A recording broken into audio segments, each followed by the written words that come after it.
Hey guys, what is going on, and welcome back to Mark's Tech. Before we get started, if you guys do enjoy this video, please consider hitting that like button, and if you're new here, consider subscribing. So to get the fanboyism out of the way, because every video I upload, I'm either a PlayStation fanboy in general, or an Xbox fanboy. Well, hate to break it to you, but I'm getting both consoles anyway. I'm getting the PlayStation 5 and the Xbox Series X, hopefully on launch day, depending on the availability. But I'm getting both, and I'm a fan of both. So just putting that out there. God, this shirt makes me look like a freaking nerd. Who am I kidding? I am. So in today's video, I want to talk about the Xbox Series X and Halo Infinite, and how many people are saying how it doesn't look next generation. Well, maybe because it wasn't supposed to look next generation. So first, I want to talk about the positives. As you guys remember, Halo 4 and Halo 5 weren't exactly the best Halos because I feel, and many other people feel, it strayed away from what made Halo Halo. So the developers made Halo Infinite look like its original Halo roots. I noticed it the second they showed the gameplay. I'm like, oh my god, that looks exactly like Halo 3, which is good because I love Halo 3. They found a way to make people happy, or at least try to make people happy, by making the Halo Infinite look kind of like the past Halos, but they just made the graphics better, they made the draw distance better, more fidelity, more popping colors, added a grappling hook. I don't know either, but I like it. So why are people not happy about Halo? First of all, at least why I'm not exactly entirely happy about it, was because, first of all, it wasn't even being played on the Xbox Series X. In fact, it wasn't even played on any Xbox. The demo that me and you saw, it was being played on a PC. Now look, I get it, with everything going around around the world, it may be easier for them to showcase that demo on a PC rather than an Xbox. I don't know either. I'm just spitballing here. I could be wrong. So that's maybe why they showed it on a PC. But when the next generation console is right around the corner, and Microsoft kept saying, "Oh, it's the world's most powerful console," and it is, but they kept saying it. So many people kind of expected the gameplay to be on the Xbox Series X. I mean, Halo gameplay in that entire showcase was like the only gameplay we got. So the only gameplay we got wasn't even from an Xbox. The showcase didn't even try selling the Xbox. It was selling the Game Pass. And look, I get it. Game Pass is the future. I'm cool with that. You know, you're cool with it. I'm cool with it. We're moving on. The next criticism I see, and this is like pretty much a lot of people are saying, is that it doesn't look next generation. That's because it was never supposed to look next generation.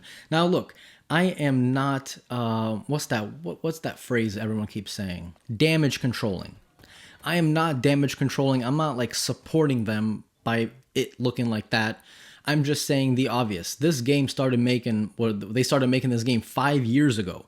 I don't think even Microsoft knew what the Xbox Series X specs were 5 years ago, let alone how it's gonna look like or anything.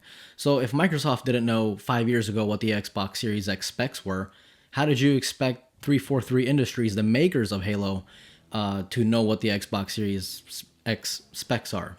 Man, there's a lot of words going around right now. So it's kind of hard to make a game for a console that's 5 years into the future, okay? So they kind of worked with what they got. Halo was made for the Xbox One. Halo Infinite was made for the Xbox One. It's just a coincidence and pretty much obvious that it's being ported over to the Xbox Series X. I feel like this is pretty obvious, but a lot of people just don't seem to understand. But at the same time, I kind of blame Microsoft because, as I've said, they kept saying the Xbox is the most powerful console, Xbox is the most powerful console, 12 teraflops. And then they came out and said, well, teraflops isn't everything. So people are like, okay, so why are you like advertising in big bold letters 12 teraflops, and then you come out and say teraflops isn't everything? So like, it's kind of sending mixed signals to gamers. And then in the showcase, you don't even play the only gameplay on the Xbox. Now the good news is that Aaron Greenberg, who is the general manager of Xbox marketing, told us, not me, us, but just us in general, the people of the world, told us that the graphics are gonna get better. They're getting better as the weeks go on.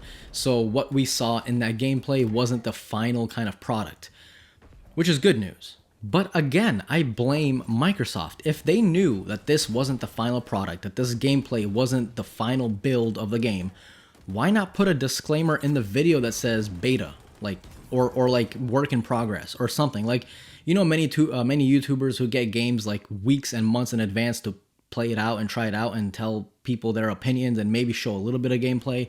They always have a little watermark that says "in progress." Halo Infinite didn't have any sort of watermark, so it was pretty obvious that people would get, would look at it and say, okay, this is the final product. It kind of looks, a little bit of plastic. It looks like plastic gameplay. Plus, let's not forget, why are people blaming the Xbox? Like, the console is only as good as the developers that make the games on it are. So if 343 Industries specifically picked that type of art style for the next generation of Halo, that's kind of their fault. Like, if you look at any other games that are coming out on the Xbox, such as Stalker 2 or Forza, you will clearly see the graphics are much better than Halo Infinite. And in fact, Destiny 2, that came out long ago, has better graphics than Halo Infinite. So don't blame the Xbox. Again, I'm not damage controlling, I'm just saying the obvious. Don't blame the Xbox, blame the developer. So what do you guys personally think about Halo Infinite? I personally can't wait to play it. I don't really care about the graphics, I care about gameplay.